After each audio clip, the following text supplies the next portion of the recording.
Morning everybody, कैसे हैं आप लोग? होप सो बहुत बढ़िया होंगे। अगर नहीं होंगे तो अच्छे हो जाइए। आपकी सेहत का पूरा ख्याल रखते हुए हम लोग ऑनलाइन प्लेटफॉर्म को इतने बेहतर तरीके से चला रहे हैं। बस आप लोगों को जब कभी भी मोबाइल का प्रयोग करना है तो क्योंकि अब तो आप लोगों का फिज़िक्स, केमिस्ट्री, मैथ, इंग्लिश इतने सारे सब्जेक्ट्स हैं, तो अब कभी भी मोबाइल अगर उठाना है तो एंटरटेनमेंट के लिए नहीं बल्कि स्टडी के लिए, क्योंकि आपके पास इंटरनेट पर्याप्त मात्रा में होना चाहिए हमारे क्लासेस को कंटिन्यू करने के लिए। 4 घंटे के क्लासेस होते हैं, तो सोचिए कितने ज़्यादा आपके अंदर आपके फ़ोन के अंदर डेटा जो है वो बचा करके रखना होगा। सो मोबाइल का दुरुपयोग अब बंद कर देना है और मोबाइल का सदुपयोग करना है तब तक जब तक आपकी ज़िंदगी है, यानी कि हमेशा हमेशा तक। आइए बिना टाइम वेस्ट करते हुए हम लोग शुरू करते हैं ये चैप्टर का समरी, ओड टू ऑटम का समरी। तो इससे पहले कि मैं ये चैप्टर का समरी शुरू करूं, आप लोगों को समझाऊं, जल्दी से जल्दी आप सारे स्टूडेंट्स को जल्दी से जल्दी जोड़िए। डू फास्ट, अपने ग्रुप में शेयर करिए, ज़्यादा से ज़्यादा स्टूडेंट को जोड़िए। बहुत बढ़िया, बहुत बढ़िया, बहुत अच्छा। आज हम लोग ओड टू ऑटम का समरी पढ़ेंगे 1 बाय 1।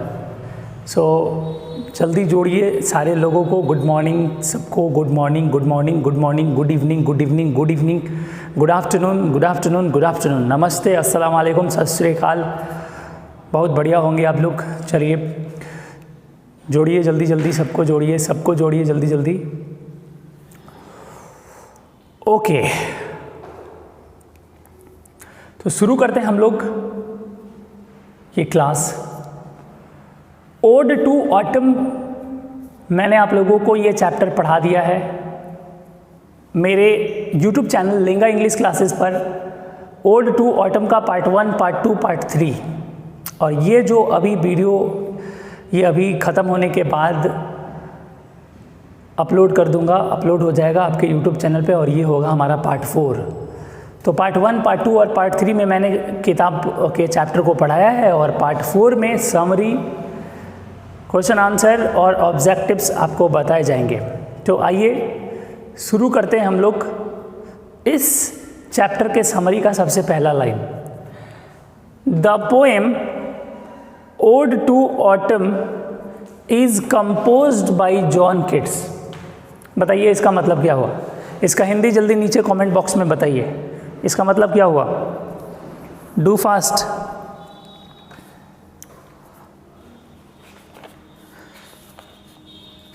ओके ओके ओके,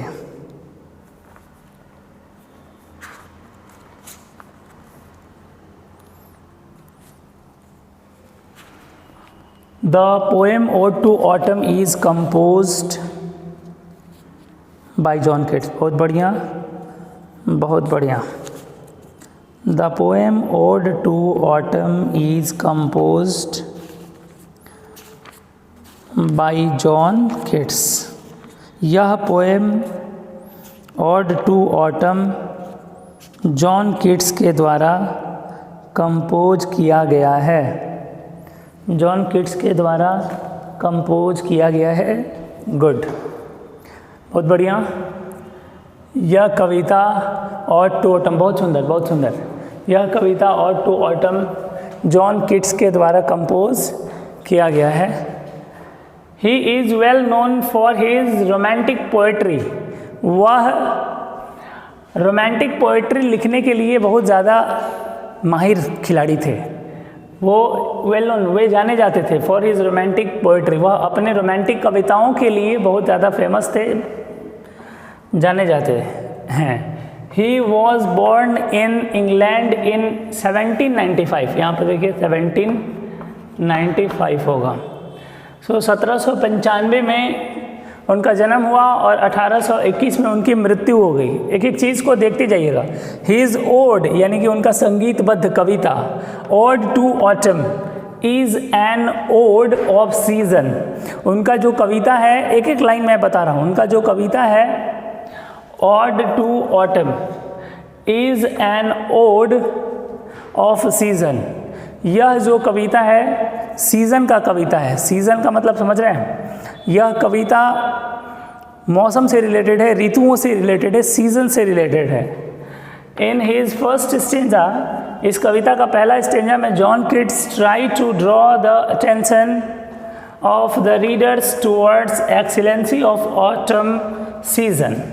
अपने पहले स्टेंजा में जॉन किट्स कोशिश करते हैं अपने रीडर्स, मतलब जो इस कविता को पढ़ रहा है, अपने रीडर्स के अटेंशन को खींचने की कोशिश करते हैं, रीडर्स के ध्यान को खींचने की कोशिश करते हैं। किस तरफ? Towards excellency of autumn season. Autumn season के एक्सीलेंसी के तरफ खींचने की कोशिश करते हैं। ऑटम सीजन के एक्सीलेंसी का क्या मतलब है? ऑटम सीजन के एक्सीलेंसी का मतलब है कि ऑटम सीजन की जो सुंदरता है, जो उसकी खूबियां हैं, उन खूबियों के तरफ खींचने की कोशिश करते हैं जॉन किट्स। किसको? हम लोगों को, पाठकगण को। Where fruits are ready for maturing, the vines spread around the roof of the house। जहाँ पे बता रहे हैं कि जो फ्रूट्स हैं वो पूरे तरीके से पक चुके हैं, और मैच्योर्ड का मतलब पूरे तरीके से पक जाना, एंड द वाइन्स, और जो लतर वाले पौधे हैं वो पूरे तरीके से छत पे, घरों के छतों पे फैले हुए हैं, एकदम चारों तरफ से फैले हुए हैं। आगे देखिए, in second stanza poet describes, क्या डिस्क्राइब्स करते हैं? The beauty of autumn season. Second stanza में पोएट डिस्क्राइब करते हैं ऑटम सीजन की सुंदरता के बारे में। In this stanza poet describes autumn as women. इस स्टेंजा में ही पोएट जो है ऑटम को एक औरत के रूप में दर्शाया है, वर्णन किया है इनका, यानी कि ऑटम बराबर एक औरत। It is very unique and interesting ode. यह एक बहुत ही यूनिक तरीके से लिखा गया है और काफ़ी इंटरेस्टिंग तरीके से ऑटम को आप लोगों के बीच रखा गया है। आगे देखते हैं, इन थर्ड स्टेंजा, आखिरी स्टेंजा में poet uses the sad moment of autumn. Poet आखिरी स्टेंजा में कुछ सैड मोमेंट को वर्णन करते हैं, मतलब कुछ जो हमारे पक्षियां हैं, आकाश में उड़ रही जो पक्षियां हैं, वो सारी की सारी पक्षियां रो रही होती हैं, विलाप कर रही होती हैं। कब? जब सूर्य ढल रहा होता है तो उनको लगता है कि उनकी ज़िंदगी जो है वो अब ढल रही है, और फिर सुबह होती है तो फिर एक नई ज़िंदगी की शुरुआत, ऐसा उनको महसूस होता है। सो जैसे ही सूर्य ढल रहा होता है, जब सूर्य ढल रहा होता है तो क्या होता है? उनको ऐसा महसूस होता है। क्या महसूस होता है? बताइए, क्या महसूस होता है? महसूस होता है कि उनकी सूर्य ढलने के साथ साथ उनकी ज़िंदगी भी ढल रही है। तो मेमने जो पहाड़ पर जो झरने होते हैं वहाँ पे जा कर के चिल्ला रहे होते हैं, पक्षियाँ बगीचे से, आकाश से विलाप कर रही होती हैं, रो रही होती हैं। सो इस प्रकार से ये समरी था जो मैंने आप लोगों को बताया। आप लिख लीजिए या स्क्रीनशॉट कर लीजिए इसका जल्दी से जल्दी, ताकि आप अपने कॉपी पे जो है वो इसको नोट कर सकें। चलिए, इसके बाद मैं आपको ले चलता हूँ इस चैप्टर के कुछ इंपॉर्टेंट क्वेश्चन आंसर्स। आप लोगों ने होप सो स्क्रीनशॉट ले लिया होगा। चलिए, तो अब मैं इस चैप्टर से रिलेटेड कुछ इंपॉर्टेंट VVI, सारे क्वेश्चंस नहीं लेकिन जो इंपॉर्टेंट क्वेश्चंस है, जो VVI हैं, उन सारे VVI क्वेश्चंस को मैं आप लोगों के सामने रखने वाला हूँ। सो जल्दी से जल्दी आप लोग एक बार फिर से क्वेश्चन आंसर के लिए तैयार हो जाइए। मिटाएं?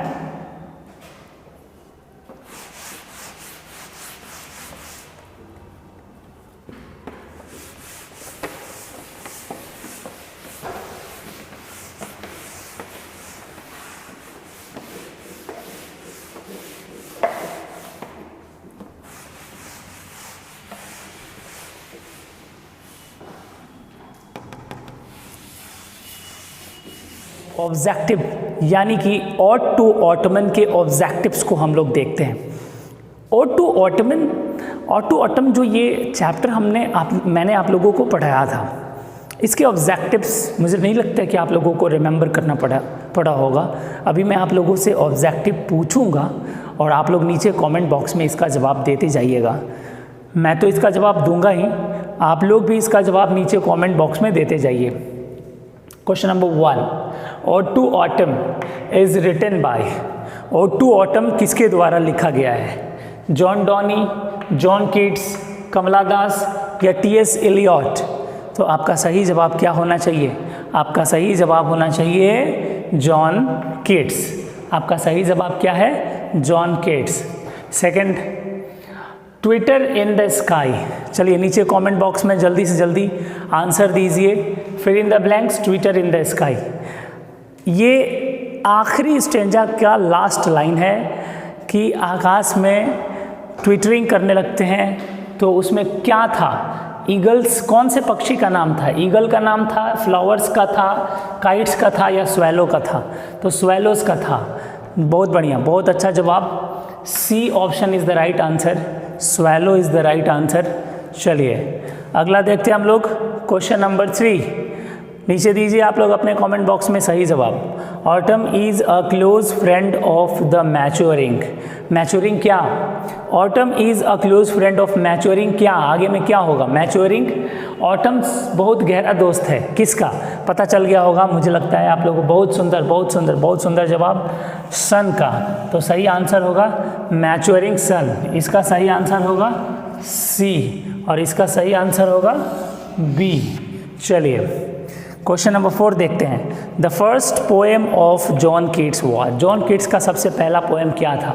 जॉन कीट्स का सबसे पहला पोएम ऑड टू ऑटमन था? नहीं। चलिए नीचे कमेंट बॉक्स में जवाब दीजिए जल्दी से। बहुत सुंदर, बहुत बढ़िया, बहुत बढ़िया। सो ऑड टू ऑटम नहीं था, टू सेकेंड नहीं था, ऑड टू नाइटिंगेल नहीं था, तो कौन सा था? Lines in limitation of Spencer. Lines in limitation of Spencer, this is the right answer. तो ये आप लोगों का 4 ऑब्जेक्टिव है। आइए अब हम लोग आगे देखते हैं। क्वेश्चन नंबर 5 से आगे चलते हैं। देखते हैं हम लोग क्वेश्चन नंबर 5 से लेकर के क्वेश्चन नंबर 8 तक। आइए देखते हैं। तो हमारा क्वेश्चन नंबर 5 क्या कहता है, आप देखिएगा आप अपने स्क्रीन पे देखिए, आपके स्क्रीन पे। फर्स्ट क्वेश्चन नंबर 5, 5वां क्वेश्चन क्या कह रहा है? The first poem of John Keats was published in. John Keats का सबसे पहला पोएम पब्लिश हुआ था कब? 1817 में, 1823 में, 1823, 1814 या 1815? What should be the right answer? Just give me in your comment box. What should be the right answer? The first poem of John Keats was published in, right, 1814 is the right answer, 1814 में। अगला question, the first volume of poetry was John Keats. The first volume of poetry of John Keats was, John Keats का poetry का पहला volume मतलब किताब जिसमें कविताओं का संग्रह था, वो उसका नाम क्या था? Ode to autumn, poem, to psychic or none of these? सही जवाब उधर से आ रहा है। सही जवाब है POEM, poem. Question number 7, which of the poem of John Keats is well appreciated? Which of the poem of John Keats is well appreciated in? मतलब वर्ड्सवर्थ, विलियम वर्ड्सवर्थ के द्वारा, बाय विलियम वर्ड्सवर्थ के द्वारा John Keats का कौन सा ऐसा कविता था जो सराहा गया था? मैंने बताया था आप लोगों को, एंडीमियन। एंडीमियन एक ऐसा कविता था जो विलियम वर्ड्सवर्थ के द्वारा सराहा गया था। So right answer is Endymion. Question number 8, John Keats was died of. John Keats की मृत्यु कैसे हुई थी? मुझे लगता है कि ये एक्सप्लेनेशन में मैंने आप लोगों को नहीं बताया था, अभी बता देता हूँ। जॉन कीट्स की मृत्यु ट्यूबरकुलोसिस से हुई थी, यानी कि जिसको हम लोग टीबी कहते हैं, जिसमें पेशेंट को सांस लेने में तकलीफ़ होती है। तो John Keats was died of fill in the blanks TB, tuberculosis, fever, cholera, cancer या टीबी। तो सही आंसर होगा हमारा टीबी, जिसको हम लोग ट्यूबरकुलोसिस भी कहते हैं। सो इस प्रकार से हमने 8 ऑब्जेक्टिव देखा। चलिए अगले ऑब्जेक्टिव की ओर हम लोग बढ़ते हैं, इसको जल्दी से नोट कर लीजिए। तो चलते हैं हम लोग क्वेश्चन नंबर 9 से। क्वेश्चन नंबर 9 क्या कहता है, आप जरा ध्यान से देखिएगा और नीचे कमेंट बॉक्स में उसका आंसर जरूर दीजिएगा। Question number 9, fill in the blanks is the season of mist and mellow fruitfulness. ये जब मैं आप लोगों को चैप्टर पढ़ा रहा था तो सबसे पहला वाला लाइन ही था शायद, fill in the blanks is the season of mist. कौन सा सीजन? मिस्ट का सीज़न, कुहासे का सीज़न, और मेलो फ्रूटफुलनेस मतलब फलों को पका देने वाला सीज़न होता है। तो जाहिर सी बात है कि कौन से सीज़न के बारे में हम लोग इस चैप्टर में पढ़ाई कर रहे हैं, ऑटम सीज़न के बारे में, तो दूसरा कोई आंसर तो हो नहीं सकता है। सो इस प्रकार से हमारा autumn is the right answer. इस प्रकार से हमारा सी जो है ऑटम एब्सोल्युटली राइट आंसर है।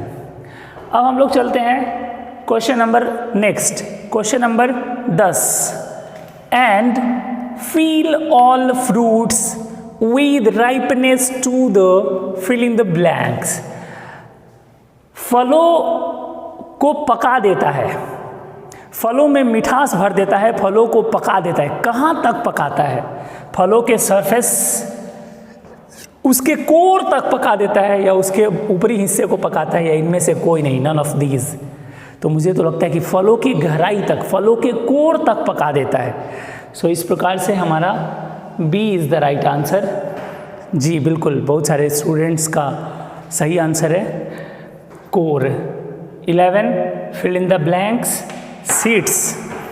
Seeds carelessly on a granary floor. इस यहाँ पे स्टूडेंट्स कंफ्यूज होंगे, बहुत सारे स्टूडेंट आंसर में कंफ्यूज होंगे।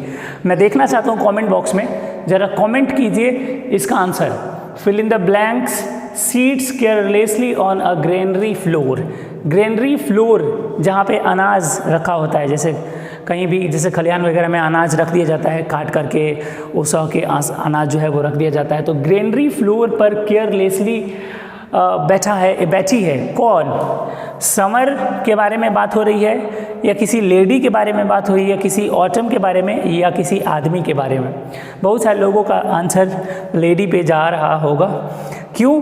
क्योंकि वहाँ पे मैंने लेडी का जिक्र किया था जब मैं चैप्टर पढ़ा रहा था। तो लेकिन lady is not right answer, right answer होगा ऑटम। जी, क्योंकि मैंने कहा था कि लेखक ने ऑटम को लेडी के रूप में समझा है। वहाँ कोई लेडी नहीं थी, बल्कि वहाँ ऑटम थी, और ऑटम को ही लेडी के रूप में समझा था हमारे लेखक ने। सो यहाँ तो लेडी तो है नहीं, यहाँ ऑटम है। सो इसलिए राइट आंसर होगा हमारा C is the right answer, autumn. Lady गलत आंसर होगा, C is the right answer, autumn.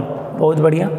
Question number 12, question number 12 देखिएगा। The winnowing wind softly lift the hair of. जो हवाएं जो बह रही होती हैं वो किसके बालों को उड़ा देती हैं? तो जाहिर सी बात है कि वो लेडी थी जिसके बालों को उड़ा देती थी। क्या वो लेडी के बालों को उड़ा देती थी, या लेडी माना गया था किसी को? तो वो लेखक ने लेडी माना था। किसको? ऑटम को। तो ऑटम की बालों को उड़ा देती थी। तो यहाँ पे भी autumn is the right answer, lady is not right answer, autumn is the right answer. तो इस प्रकार से हम लोगों का इस चैप्टर के जो वीवीआई इम्पॉर्टेंट ऑब्जेक्टिव्स हैं वो समाप्त हुए। समरी आप लोगों का मैंने करा दिया, ये ऑब्जेक्टिव्स आप लोगों का हो गया। अब आप लोगों का क्वेश्चन आंसर, तो आइए लगे हाथ वो भी हम लोग देख लेते। जल्दी से इसको नोट कर लीजिए कि अब हम लोग क्या पढ़ेंगे। इसके बाद हम लोग पढ़ेंगे question answer, VVI question answer, जो इंपॉर्टेंट क्वेश्चन आंसर्स हैं। गाइज, इस चैप्टर के 2 इम्पॉर्टेंट क्वेश्चन आंसर जो कि बहुत ही ज़्यादा इम्पॉर्टेंट है, हो सकता है कि आप लोगों के एग्ज़ाम में 2021 के एग्ज़ाम में 2 नंबर के क्वेश्चन के रूप में पूछ दे अगर सब्जेक्टिव एग्ज़ाम हो तो। अगर एग्ज़ाम का पैटर्न चेंज हो गया, केवल ऑब्जेक्टिव एग्ज़ाम हुआ, तब तो कोई दिक्कत नहीं है। लेकिन अगर सब्जेक्टिव एग्ज़ाम में क्वेश्चन आंसर अगर आप लोगों का पूछ दिया तो ये दोनों इस चैप्टर के बहुत ही ज़्यादा इम्पॉर्टेंट क्वेश्चन में से एक हैं। आइए इन दोनों क्वेश्चन को मैं 1 बाय 1 करके आप लोगों को समझा दूँ ताकि आप लोगों को रिमेंबर करने में आसानी हो। Question number 1, what happens in autumn according to Keats. सबसे पहली बात कि व्हाट हैपेंड, यहाँ पे आप कर लेना व्हाट हैपेंड कर लो, यहाँ पे what happened in autumn according to Keats. Keats के अनुसार ऑटम में इस चैप्टर में क्या हुआ। So according to Keats, Keats के अनुसार इस चैप्टर में किड्स के अनुसार इस चैप्टर में ऑटम जो है वो fruits were filled with ripeness to the core. Autumn के अनुसार ऑटम में किड्स के अनुसार, ऑटम के सीजन में किड्स के अनुसार क्या हुआ कि फलों को इस चैप्टर में ऐसा क्या हुआ था इस चैप्टर में, तो फलों को एकदम उसके कोर तक, उसके गहराई तक पका दिया जाता था। The God swell. अच्छा एक काम करो, यहाँ पे कर दो, यहाँ पे इसको प्रेजेंट में कर दो। क्वेश्चन जिस टेंस में क्वेश्चन होता है उसी टेंस में आंसर भी होना चाहिए, याद रखना। सो यहाँ पे हैपेंस है, तो हैपेंस होने की वजह से ये कौन से टेंस में हो गया, ये हो गया प्रेजेंट इंडेफिनिट में। तो जब क्वेश्चन प्रेजेंट इंडेफिनिट में हो गया तो आंसर भी तो प्रेजेंट इंडेफिनिट में होना चाहिए। तो आंसर को प्रेजेंट इंडेफिनिट में करने के लिए यहाँ वर के जगह पे क्या कर दोगे, अब यहाँ वर के जगह पे कर दोगे ARER। अब सही हो गया। हाँ थोड़ा सा डाउट हो रहा था मुझे, तो मुझे पकड़ में आ गया कि कहीं ना कहीं फॉल्ट हो रहा है, तार छोड़ रहा है कहीं। सो अब ठीक है, ये प्रेजेंट इंडेफिनिट में क्वेश्चन हो गया तो ये आंसर भी हमारा प्रेजेंट में हो गया। So fruits are filled with ripeness to the core, the gourd swells. फलों को क्या किया जाता है कि उसके कोर, उसके आखिरी गहराई तक पका दिया जाता है। गॉड जो गोल वाला कद्दू है उसको क्या किया जाता है, उसको एकदम स्वेल मतलब एकदम पक जाता है तो पूरे तरीके से तैयार हो जाता है, यानी कि फूल जाता है पूरा। सो उसके बाद द हेजल सेल्स, अखरोट, प्लम विथ स्वीट कर्नल। अखरोट में के अंदर जो गिठली होता है वो मीठा मीठा, जो जिसको हम लोग फोड़ के खाते हैं वो मीठा हो जाता है, खाने लायक हो जाता है। और the Apple tree bend with the load of the Apple trees bend with the load of fruits. और जो एप्पल के पेड़ होते हैं वो उन पर फल इतने ज़्यादा लद जाते हैं कि वो पेड़ बेचारा झुक जाता है। तो ये इस प्रकार से अकॉर्डिंग टू किड्स के अनुसार ऑटम में क्या क्या होता है, यही सब होता है। ये आपके चैप्टर में लिखा हुआ है जो मैंने यहाँ पे लिख दिया है। अगला क्वेश्चन जो कि ये बहुत ज़्यादा इंपॉर्टेंट क्वेश्चन है, अगर ये 60-70% इंपॉर्टेंट है तो ये 90% इंपॉर्टेंट क्वेश्चन है, तो इस पर थोड़ा ज़्यादा ध्यान दीजिएगा। In what sense does the sun conspire with autumn. किस सेंस में सन ऑटम एक दूसरे से कॉन्स्पायर करते हैं, षड्यंत्र रचते हैं, क्या, किस सेंस में। Answer the sun conspires. अब यहाँ पे देखिए डज है, प्रेजेंट में है तो आंसर भी प्रेजेंट में होगा। The sun conspires with autumn in helping plants to grow up and fruits to ripe. सूरज ऑटम षड्यंत्र रचते हैं कि पौधों को बड़ा कर देना है, पेड़ पौधों को बड़ा कर देना है और फलों को पका देना है, एकदम उसके गहराई तक पका देना है, तैयार कर देना है। हियर, यहाँ कॉन्स्पायर का मतलब षड्यंत्र, यहाँ कॉन्स्पायर षड्यंत्र gives the positive sense they रहा है अकॉर्डिंग टू जॉन किड्स के अनुसार यहाँ कॉन्स्पायर एक पॉजिटिव सेंस लेकर के आया है, ये निगेटिव सेंस लेकर के नहीं आया है। ये बात हमेशा ध्यान में रखना है। तो इस प्रकार से हमारा इस चैप्टर का 2 इम्पॉर्टेंट क्वेश्चंस मैंने आप लोगों को बता दिया। अब सब्जेक्टिव में एक और चीज़ है जो कि बहुत ज़्यादा इम्पॉर्टेंट होता है, बहुत ज़्यादा इम्पॉर्टेंट होता है। वो 4 नंबर का होता है। ये क्वेश्चन आंसर तो 2 नंबर के आते हैं। समरी जो मैंने आप लोगों को बताया सबसे पहले, वो 5 नंबर के आते हैं, वो 5 नंबर के आते हैं। ये 2 नंबर के, ऑब्जेक्टिव्स 1-1 नंबर के। अब जो मैं आप लोगों को बताने वाला हूँ वो पूरे 4 नंबर का आता है। क्या आपको पता होगा? एक्सप्लेनेशन। जी हाँ, मैं एक्सप्लेनेशन के बारे में बात कर रहा हूँ। एक्सप्लेनेशन पूरे 4 नंबर का आता है। एक लाइन कहीं से बीच में उठा के दे देगा और बोल देगा कि इसको एक्सप्लेन करके दिखाइए। तो आइए हम लोग चलते हैं एक्सप्लेनेशन पे। उससे पहले आप इसको नोट कर लीजिए, जल्दी से जल्दी स्क्रीनशॉट लेना है, जल्दी ले लीजिए। आप देख रहे हैं यहाँ पे एक्सप्लेनेशन 4 मार्क्स का 4 नंबर का एक्सप्लेनेशन आता है। एक लाइन दे देगा, पता भी नहीं चलेगा कौन से चैप्टर से उठाया है। इसलिए आपको लिटरेचर थोड़ा अच्छे से पढ़ाई करना पड़ता है एक्सप्लेनेशन के लिए, ताकि लिटरेचर की किताब के पोएट्री हो या प्रोज हो, उसके बीच में से एक लाइन कोई उठा के दिया है, जब तक इस लाइन का मीनिंग हमको समझ में नहीं आएगा, गेस करना मुश्किल होगा कि ये कौन से चैप्टर से लिया गया है। आइए, conspiring with him, how to load and place. बस एक लाइन है, इसमें ज़्यादा क्लू भी नहीं मिलेगा आप लोगों को, बस आप लोगों को गेस करना होता है। अब टीचर अगर आप लोगों के पढ़ाए होंगे अच्छे से आपके लिटरेचर, तो ये पढ़ने के बाद थोड़ा बहुत क्लू जरूर आपके दिमाग में आएगा। लोड, ब्लेस, कॉन्स्पायर, कहीं ना कहीं ये ओड टू ऑटम का है। और कौन कॉन्स्पायर कर रहा है? कॉन्स्पायरिंग विथ हिम, किसके साथ? उसके साथ। यहाँ पे हिम का प्रयोग किया गया है और हिम ही वाले लाइन में आता है, और ही का प्रयोग आदमी के लिए किया जाता है, यानी कि हिम का प्रयोग मेल के लिए हुआ है या फीमेल के लिए? तो मेल के लिए। अब देखिएगा कि अब यहाँ पे ये मेल हिम जो है ये किसके लिए प्रयोग किया गया है? अब कॉन्स्पायरिंग विथ हिम, कौन किसके साथ कॉन्स्पायर कर रहा है? तो हिज हिम से पता चला कि एगो आदमी है, तो एगो क्या है? जाहिर सी बात है कि एक औरत ही होगी, क्योंकि ऑटम सूर्य से कॉन्स्पायर कर रहा है, यही था ना। और हमारे चैप्टर में जॉन किट साहब ने ये बता दिया था कि ऑटम जो है वो एक औरत है, और यहाँ पे हिम सन के लिए प्रयोग किया गया है। तो कौन कौन कॉन्स्पायर कर रहा था? सन प्लस AUTUMN, ऑटम। एक हो गया सन जो कि पुरुष हो गया, एक हो गया ऑटम जो कि स्त्री हो गई, यानी कि सन और ऑटम कॉन्स्पायर कर रहे थे। क्या कॉन्स्पायर कर रहे थे? यही तो लिखना है, यही तो एक्सप्लेन करना है। तो एक्सप्लेनेशन का सबसे पहला जो लाइन होता है वो क्या होता है?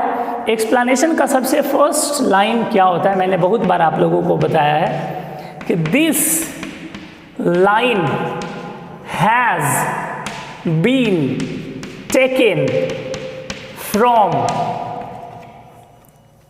ode to autumn, which has been written by John Keats, full stop। आगे एक लाइन अगर आप चाहो तो यहाँ से छोड़ सकते हो, आप यहाँ से एक लाइन पैराग्राफ चेंज कर सकते हो, फिर यहाँ से लिख सकते हो इन दिस लाइन, इस लाइन में पोएट wants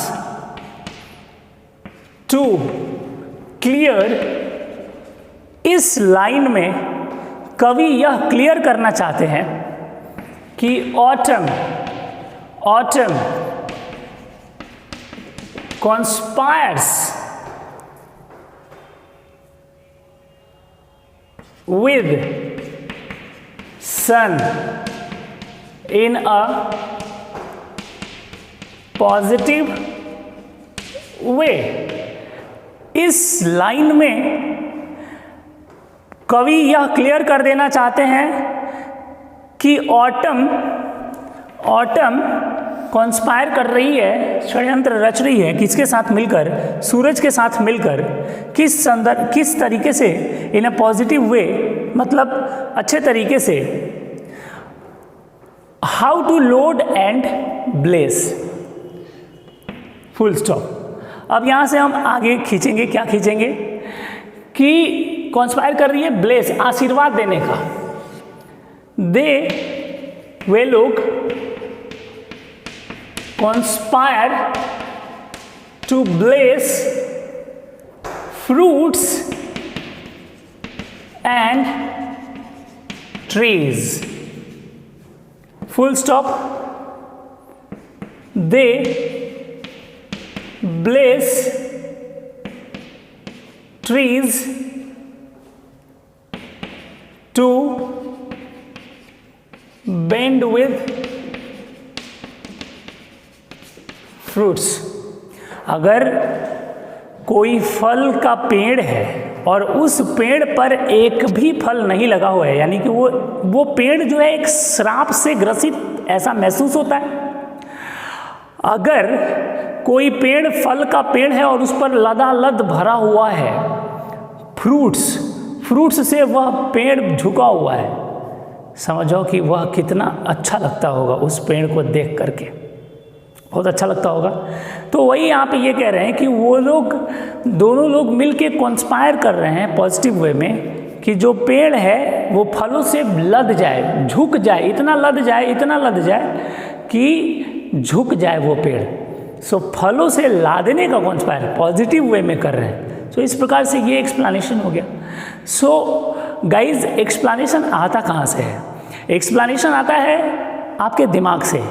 जब आप उस चैप्टर को टीचर आपके पढ़ा रहे होते हैं तो उसको आप इतना ध्यान से सुनिए कि वो जो एक्सप्लेनेशन है वो आप खुद से कर सको ट्रांसलेशन की मदद से। जब आपके टीचर्स पढ़ा रहे होते किताब, खास करके लिटरेचर, तो उस वक्त आप लोगों को कमेंट बॉक्स में कमेंट करने से ज़्यादा आप लोगों को ध्यान रखना चाहिए कि टीचर हमारे क्या पढ़ा रहे हैं। इन सारी चीज़ों को आपको थोड़ा ध्यान में लाना चाहिए। तो इस प्रकार से इस चैप्टर का ये बहुत ही VVI इम्पॉर्टेंट, बहुत ही ज़्यादा इम्पॉर्टेंट ये एक्सप्लेनेशन जो कि मैंने आप लोगों को बता दिया। जल्दी से नोट कर लीजिए इसको, डू इट फास्ट, जल्दी से नोट कर लीजिए गाइज। इस प्रकार से आप लोगों का ऑब्जेक्टिव मैंने आज बता दिया इस चैप्टर का, ओड टू ऑटम का ऑब्जेक्टिव, इससे रिलेटेड हमारे कुछ इंपॉर्टेंट क्वेश्चन आंसर्स, इससे रिलेटेड हमारे एक्सप्लेनेशन, इसका समरी मैंने आज आप लोगों को बता दिया। एक बड़ा इंपॉर्टेंट जानकारी मैं आप लोगों के साथ साझा करना चाहता हूँ और एक बहुत बड़ी जानकारी है और बहुत आप लोगों के लिए है, आप लोगों के काम की चीज़ है। अगर आप लोगों ने ध्यान से सुन लिया तो मुझे लगता है कि आप लोगों का जो तैयारी है वो बहुत बढ़िया से हो सकता है। मैंने कुछ स्टूडेंट्स को देखा, स्टूडेंट को भरोसा नहीं अपने टीचर्स पे। अब आप सोच रहे होंगे कि माथुर सर ये क्या कह रहे हैं। एकदम ध्यान से सुनिएगा मैं क्या कहना चाहता हूँ। कुछ स्टूडेंट्स को मैंने देखा कि हर जगह पे वो पढ़ाई कर रहे हैं। ये बात सही है कि फ्री में पढ़ाई हो रहा है तो आप कहीं भी घुस के पढ़ाई कर ले रहे हैं, लेकिन एक बात अपने दिमाग में रख लीजिएगा कि जब आप कपड़े की दुकान पे जाते हैं और कपड़ा बेचने वाला दुकानदार आपके सामने कपड़ों की झड़ी लगा देता है, अपने काउंटर पे बहुत सारा कपड़ा फेंक देता है, ये लीजिए, ये लीजिए, ये लीजिए, ये लीजिए, यकीन मानिए आप कंफ्यूज हो जाते हैं कौन सा कपड़ा लें और कौन सा नहीं लें, सीरियसली, क्योंकि आपके पास चॉइसेस बहुत ज़्यादा हो जाते हैं। आप कंफ्यूज हो जाते हैं, कन्फ्यूज़न में पड़ जाते हैं कि कौन सा वाला ले, ये भी अच्छा है, ये भी अच्छा है, ये भी अच्छा लग रहा है, अरे ये भी अच्छा लग रहा है, ऐसा होने लगता है। मैंने बहुत सारे स्टूडेंट्स को नोटिस किया है, यहाँ भी पढ़ते हैं और भी इंग्लिश के टीचर्स XYZ जो भी इंग्लिश के टीचर्स पढ़ा रहे हैं उनके यहाँ भी घुस के पढ़ रहे हैं। मुझे लगा कि चलो डेमो क्लास कर रहे हैं, मेरे यहाँ भी डेमो चल रहा है, डेमो कर रहे हैं, वहाँ भी डेमो कर रहे हैं, लेकिन कुछ स्टूडेंट्स का ये रवैया जो है वो रेगुलर है, रेगुलर वहाँ भी घुस के पढ़ ले रहे हैं, वहाँ भी घुस के पढ़ ले रहे हैं। कितना ज़्यादा इंटरनेट, कितना ज़्यादा डेटा होगा उनके फ़ोन में। फिज़िक्स भी पढ़ना है, केमिस्ट्री भी पढ़ना है, मैथ भी पढ़ना है, इंग्लिश भी पढ़ना है, उसके अलावा भी फ़ोन में डेटा चाहिए, व्हाट्सएप पे मटेरियल्स आते हैं, उसके अलावा भी बहुत सारी चीज़ें हैं। आपको अगर फेसबुक यूज़ करते हैं तो वहाँ भी आपका डेटा कंज्यूम करता है। क्या आपको आपके टीचर पे भरोसा नहीं है? आप वहाँ पढ़ रहे हैं और मेरे चैनल में भी घुस जा रहे हैं, या यहाँ पढ़ रहे हैं और दूसरे के चैनल में भी घुस जा रहे हैं। पता है इससे क्या होगा? इससे आपकी एकाग्रता जो है ना वो नहीं बन पाएगी। सीरियसली मैं बता रहा हूँ, एक बहुत बड़ा चीज़, मैं स्टूडेंट्स के लिए एक बहुत बड़ी बात बता रहा हूँ। इससे क्या होगा कि आपकी एकाग्रता जो है वो भंग हो जाएगी। अब आप कन्फ्यूज़न में रहिएगा, पूरे साल आप कन्फ्यूज़न में रहिएगा। सही बात है, ये एकदम हकीकत है। आप इस बात को मान लीजिए, इस बात को गांठ बांध लीजिए कि आप पूरे साल कन्फ्यूज़ रहिएगा। वहाँ पढ़े, अरे वो भी तो अच्छा ही पढ़ा रहे, वहाँ पढ़े। फिर जब मेरे चैनल पे ये भी तो अच्छा ही पढ़ा रहे, यहाँ पढ़े। फिर उनके चैनल पे वो भी तो अच्छा ही पढ़ा रहे, वहाँ पढ़े। एकदम कन्फ्यूज़न बना रहेगा।